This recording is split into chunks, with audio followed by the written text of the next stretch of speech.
Hello everybody, we are the Geeks and Degenerates. I am Menzo, this is my forever co-host John. Today we talk about the original Nightmare on Elm Street, directed by the legendary late great Wes Craven.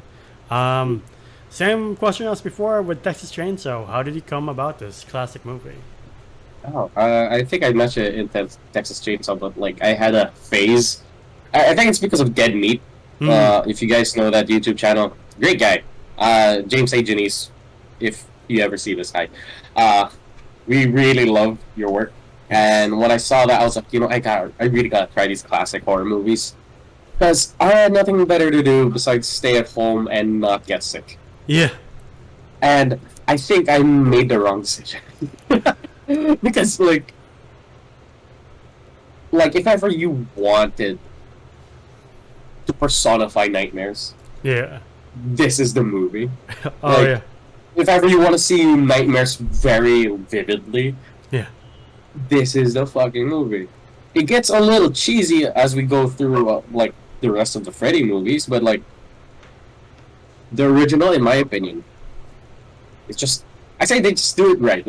They couldn't recapture that.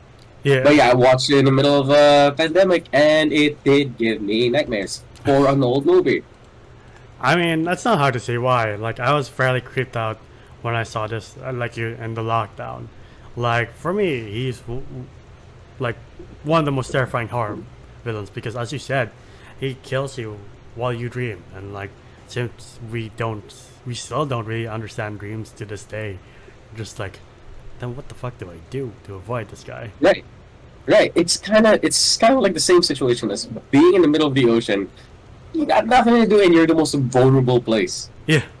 Like same with dreams, where he attacks you in the most vulnerable place, where you can't defend yourself. You get those dreams where you have something chasing you, and then for some reason you're on a treadmill. Yeah.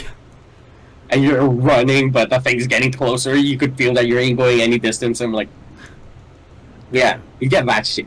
Also, doesn't help that when you try to hit something in your dreams, you're like, why is my punching so Or ineffective? you're like, Yeah.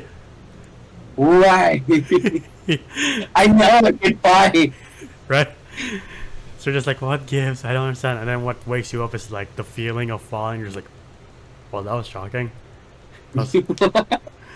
I don't understand the concept, but why? But yeah, that makes Freddy so terrifying and so iconic. Like, we meet the teens, Tina, Nancy, teens, Rod, and one of Johnny Depp's first performances ever, and you're like, oh, cool. Typical 80s movie. Why not? Let's start out this way. And Wes Craven always does a good job of like making teens not annoying. So we're like, oh, cool. Thank God, I get to like these characters. Yeah, they weren't like whiny kids. Yeah. I was actually very surprised about that. I'm like, oh, okay. They're just alright teenagers. Yeah. Like it's this and Scream where you're like, damn, Wes Craven does really good casting for teenagers and does really good writing. That's why all of his leads are pretty cool. Like they're like pretty relatable. You're not like, please just shut the fuck up. You're like, please, I want this person to live. And you see that like after the teens get into like, was it Nancy's house that Tina was killed? Yep. Yeah. And like she was with Rod and Glenn was with Nancy, and then she starts like being chased by Freddy in that like weird iconic Alleyway. scene. Yeah, where he's stretching Yeah. like Mr. Fantastic, and you're like, I was like, what the fuck?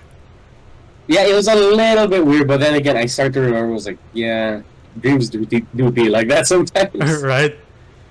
Like he shows her like, look, I can cut my fingers off, and I also have like a weird laughing inner skull. You're like, Oh fuck! Yeah.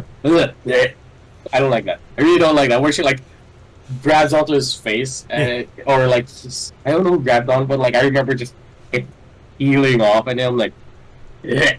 Sorry. and then in the scene when she's like just floating around the room while Ron's like, what the fuck is happening?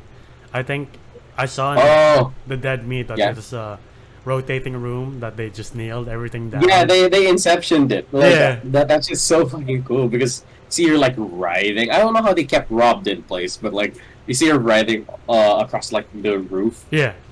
I'm sorry, the wall up to the ceiling, and then she just collapses down as she dies. I was like, that shit was cool.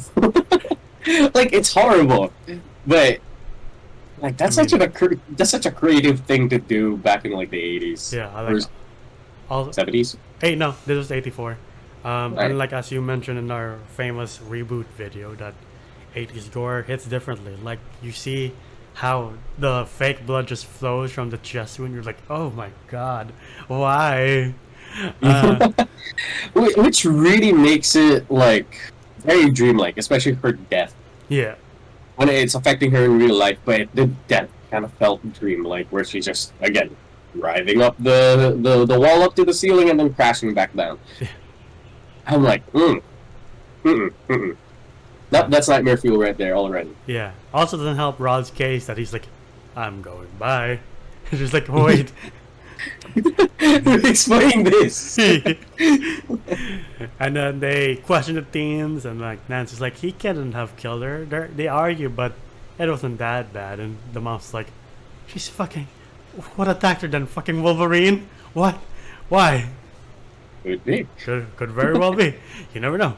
But no, Rod confronts her like the next day, and then he's like, I didn't kill her. I swear I didn't.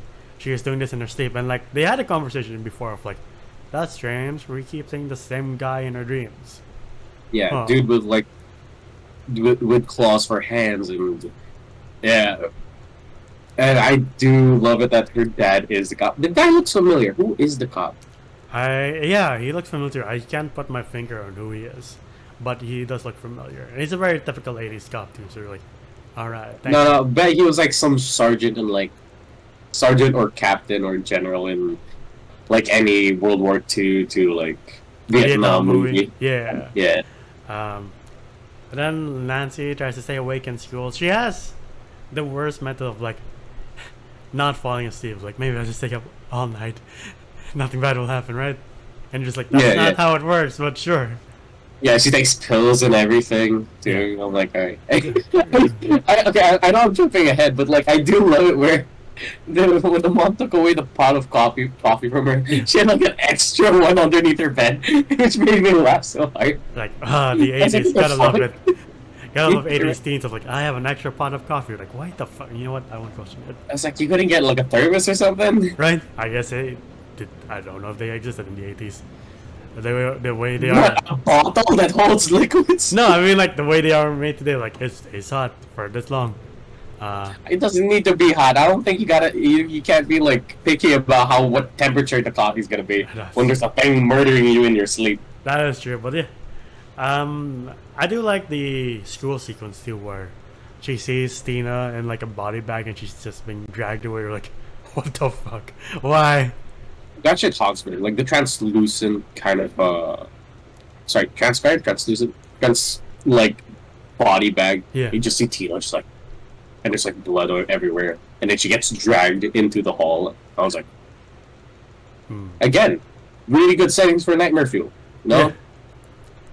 Yeah, that also happens again when the sequence where she asks Glenn to stay awake, and she goes to the person to check on Rod, and then she's chased by Freddy Krueger, and then he bursts through the door with like a face mask of Tina. She's like, help me, Nancy. Wait, wasn't that later on? Yeah, I think that was after the school sequence where she burns herself. Just to wake her up. Yeah. She does that thing where she's like, and everybody in class is like, they're like, thank God it's not hereditary, otherwise it'd be more disturbing. But no, the scene that gave me nightmare fuel was Freddy bursting through the door with Tina's face. You're like, what the fuck is that supposed to be? And like her like running up the stairs with it when it becomes like jelly, or like it starts to sink into her, like her feet start to sink into the stairs. I was like, I wonder how they filmed that. That shit was really cool. Yeah. Not a fan of Freddy cutting himself open and showing what's behind his boob. You don't like the centipede out of Tina's mouth? No, I don't like that either. I really don't. Tina's a reoccurring character, by the way. Yeah. Even after her death. Yeah. Like the multiple sequels. I think the only time she's not reoccurring is fucking Jason versus Freddy for obvious reasons. Because you're like, you have nothing to do with anything. This movie has nothing to do with anything, if I'm being honest. Yeah. But like, Nancy thinks she's lost Freddy, and he just bursts through the door like fucking Wolverine. You're like, Jesus Christ, why? Yeah. I love the chase sequence when it comes to Freddy movies, though. It is a little bit comedic, Yeah, which throws me off. But then again, it's a little bit of like a breath of fresh air when it comes to horror movies. I'm like, yeah, all right, Freddy has a sense of humor, so I'm like, I'm happy with that. yeah. Freddy really is a character of his own. Like you see that later on in the other like kind of corny, cheesy movies. You're like, oh, okay. At least Robert Yeah. Englund knows how to turn a bad scene or like a not so great scene into at least an entertaining scene. But like after she scolds Glenn of like, why didn't you stay awake? Why don't you believe me? It's like, man, you're talking about things that I've never seen before. Talking crazy ass shit. Talking about Rod might be killed by his dreams. What the fuck are you talking about? Why should I stay awake? I think this was also the scene where like Rod gets like strangled Yeah, he gets hung while he was in his cell. Yeah, and then she's like, "Why don't you believe me, Dad?" He's like, "Because this is an '80s movie, and we have to suspend our disbelief somehow." Yeah. Like, hey, look, if I believe everything that everybody said, I'm pretty sure I'm gonna be panicking the entire fucking time of my life. Right. Unlike that night, we get the scene of her in the bathroom, and then we see the iconic shot of Freddy's hand And going between her legs. You're just like, okay, well, what the fuck are they going to do? Oh, okay, never mind. I do remember Freddy being perverted, like putting his tongue to a phone and shit. Yeah, oh, fuck. And then her mom takes her to, like, this center where they can observe her dreams. Like, as I said before, we still don't know what dreams are, so they're just observing this poor girl being, like, convulsing and, like, having, like, earthquake dreams. She's like, what? Why? What the fuck is happening? She, like, pulls out, like, I brought his hat with me. It says Freddy Krueger. The mom's, Yeah, go on. the mom's like, oh, fuck. He's back. She's like, what the fuck do you mean? You know. No, but like at the start, she's just like, "Oh fuck, I didn't believe it." Yeah. She was rambling about early on in the movie. She was going on about like this guy with knives for hands, and he wears like a sweater. Yeah. And the mom's like, "No, that can't be." Yeah. We could have sworn he was dead. And then, like, I think, like, that night, the mom, like, installs security rods. You're like, you work fast. You work pretty fast for a drunk person. I'm surprised. Oh yeah, I forgot she's been drunk. Yeah. Because this was the scene where she's like, "Alright, good night, sweetie," kisses her on the forehead, gets the pot of coffee away from her, and then that's when she sticks out the fucking coffee maker. I'm like, alright. But before that, she does tell Nancy the story of Freddy Krueger, where he was a child murderer, killed 20 children. Something went wrong in the trial, and he escaped, and they all hunted him down and burned him alive. And you're like, oh damn. And then I think it was in the 2010 reboot where they're like, oh, he did more than murder 20 children. And you're just like, oh, that's just fucking gross. Why? I didn't watch the 2010 one. I kind of gave up. Oh. Like, midway, when it was just a little too cheesy at that point. But, wait, have you gone through Johnny Depp's death yet? Not yet. We're about to. Where Oh, okay. he has, I don't know what's up with 80s technology where you can watch that heavy ass TV on the bed. The fucking CRT was just like on his lap. He's like, It was a fucking modern day laptop, but a lot more chunkier. Like, what the fuck? You can do I was that? like, okay. But hey, that's what they got. That's what they had. He even has headphones too, so he can't hear impending doom. Not that he can hear it anyway. Though the Yeah. dad's like, that girl's a bad influence because she keeps talking about things that are fucking crazy. So you don't talk to my son again. Bye. You're like, oh, Alright, ciao. I know, like, he leaves it open so he doesn't, like, ring call, back. he doesn't call again. And I love this death as well. Yeah. Again, they got really creative because before it was just, with the recent ones, it's just very dull. Oh, it's just regular murder, kind of, in my opinion. Yeah. Here, it felt, again, dreamlike. Johnny Depp sinks into his bed. A huge amount of blood comes out of it. and then they tilt the room, if I remember correctly. They tilt the room. Yeah. So the blood kind of pours at an angle. Yeah. But the camera's still straight.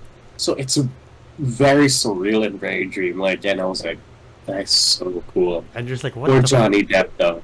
What the fuck did he do to him? Why? You're right? I'm like, goodbye, Johnny Depp and your crop top. Right? And then Nancy's like, you know what? I'll take the fight to him. And she home alones her house. So for the moment that Freddy comes, and she's like, tells her dad like, oh, if anything happens to me, please help me. And he's like, okay, sure. Okay. I'll help you with your Whatever you say. What? yeah. I'll help you with your crazy knife hand man. Sure, honey. She's like, thank you. And then she dreams again, and she does exactly what she does. Takes the fight to Freddy, and it just looks like I forgot what I thought. Like, it's pretty funny seeing Freddy just slamming things. Like, oh fuck, a fucking sledgehammer. Oh fuck, I'm on fire. Yeah. By the way, I was so surprised. I was like, I am so, because these booby traps were like regular areas where you would walk past by. Yeah. Or walk through. I'm so surprised that mom or the dad didn't run into those things, because like she put like gunpowder in like a light bulb. Yeah. And put it in the middle of the hallway. I was like, okay, sure. What happens if he doesn't attack? How do you defuse that situation? She's like, whoa, Dad, you won't believe this. Wait. Don't walk on the homemade IED. I also had no idea that 80s teens had like homemade sledgehammers, or like ready for use sledgehammers in their house. Like, that's a thing. And the 80s. Dude, I don't know where she got the gunpowder from. Right? That dude, you're like, how the fuck did you get that? But it's Is it America. You find just weird stuff in like the most common places, like Walmart. It is an impressive stunt to see the guy on fire and then fall back down the stairs and then start climbing up again. You're like, Jesus Christ. Okay, hold up, Sisyphus. Wait. Yeah, right? And then Dad finally registers like, oh shit, the house is on fire. Oh fuck, Nancy's in trouble. And he's like, look, Dad. Oh, yeah, I hate that. Where they see a screaming girl in a house, and the cop's like, she's probably crazy. And then the only time when they actually was like, oh, fuck, it's on fire. I was like, really? The screaming girl won't give you, like, hey, maybe I should check that out. Yeah, at least by myself before calling in reinforcements. But no, I guess, again, this is the 80s movie logic of like, crazy person. Not my problem. You're like, what the fuck, you're a cop? No, yeah, exactly. I was like, but you're a cop. Yeah. And then you see Fred kill the mom, and you're like, oh shit. Though Nancy doesn't seem too distraught about it, you're just like, oh yeah, oh my god, that shit was cool. Where like Freddy, like jumps on top of the mom while she was asleep, and then the dad comes in, puts out the fire. He sees Freddy, by the way. Puts out the fire, and as he takes off the blanket, the mom's just charred, and she gets like sunken into Zool's palace or some shit. And you're just like, well, that was weird. And then Nancy turns around, and like Freddy comes out. He's ready to kill her. She's like, no, this is just a dream. I've won. And he tries to kill her, and then he just fades into nothing. And it's the next. I didn't get that part. Neither do I. I also don't get the next day, and then her friends are still alive. And then like, her mom's still alive. The car is like, possessed. Oh, the top-down car has a Freddy sweater pattern on it, and then the mom gets peeking into the small little window. With the most obviously, like, that's an obvious fake dummy thing. Yeah. Which is very funny. I was like, wait, so what's the ending? Right? It's a pretty bad ending, to be honest, of like, what the fuck was that then? What's the point then? It was a very effective movie. Like, as I said, it did give me nightmares. But yeah, after seeing that ending, I was like, I don't get it. Yeah. Like, even I heard that Wes Craven was like, the fuck? Yeah. I think one of the suits was like, you should do the fake out ending. He's like, why?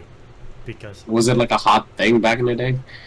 I think Carrie started it with the fake thing, and then she just burst through like the ground. And they're like, we want to do it again. We're like, why? Yeah. I'm like, man, it wasn't needed. Like, he could still come back. He's either was this like a fucking interdimensional murder? Yeah. So just So like, like, yeah. again, you're just like, what's the point then? But like everything leading up to that was pretty good. It just feels like you just slammed on the brakes and you hit your head on the steering wheel. You're like, oh, what happened? I don't understand. Oh, the movie's done. What the fuck was that? Yeah. But I guess since we're talking about the ending, let's just get to the ratings. What would you rate this? Ah. That's a toughie. I will say it was very effective as a horror movie, where it was like, okay, this is something out of my control kind of deal. Yeah. I can't fight this thing. I don't know how to kill it. Sure, the regular like, oh, don't pour gasoline on him and then light him on fire sometimes works, but you know it's not dead. Yeah. Like I found that very effective. The dream sequences and how people were murdered were very like fucking cool. Yeah. And probably one of my favorites compared to like regular kills from Halloween, or not to shit on those, but like regular kills from Halloween or Friday the 13th, where it's very standard. This one's very creative. Yeah. In my opinion. So I do like those. So I give this one a 7.5 out of 10. I'm not giving it a high score like an 8. I mean, 7's not bad. It's above average. But I'm not giving it an 8 because that ending was... it's pretty bad. I didn't understand what was happening. And they could have just left it off of like, we never found the murderer who was. All my friends are dead and we don't know why. Yeah. Well, like on the record, but of course one person still knows what truly happened. Yeah, Like, yeah. Yeah. We don't get that shit no more. Yeah. So, Yeah. You know what? I think this week might be a week of equal scoring because I'll also give this a 7 because everything else leading up to the terrible ending was pretty good. Like the effects were pretty great, the characters were likable, and the main bad guy is terrifying. Just you close your eyes for like 5 seconds, you see, and you're like, oh god, I'm gonna piss myself in my sleep. Why? But like it's an example of like studio meddling of like we should do what the audience wants, and you're like, are you sure it's gonna work here? Yeah, because last time it worked, but we kind of closed it on like a definitive. You know what? Fuck it. Sure. fucking leave it. Bye. But yeah, despite the bad ending, I still say it's a classic to watch. And if you guys want to go back to like the roots of horror, this is one of the movies you should start with. That, Texas Chainsaw Halloween, and The Exorcist, of course. Anything else to add before we give our send-offs? No, but I suggest I say this is a really good watch for a Halloween movie with friends or family if they're okay with horror. But I will say, forgive the ending. It's still a good experience, but it's just that one. It's just that ending really kills me. Yeah. But yeah, if you like our videos, please like them, subscribe to the channel, and ding the bell icon to get notified of when we upload next. We're also on Spotify and TikTok. Spotify to hear us on the go. TikTok to see your best and funniest moments. And our reaction to trailers. I am not on any social media, but this gentleman is. You can find me at @JohnJ_ on Instagram, and it's Mario. And we have one more slasher for you guys. But until then, see you then. Bye.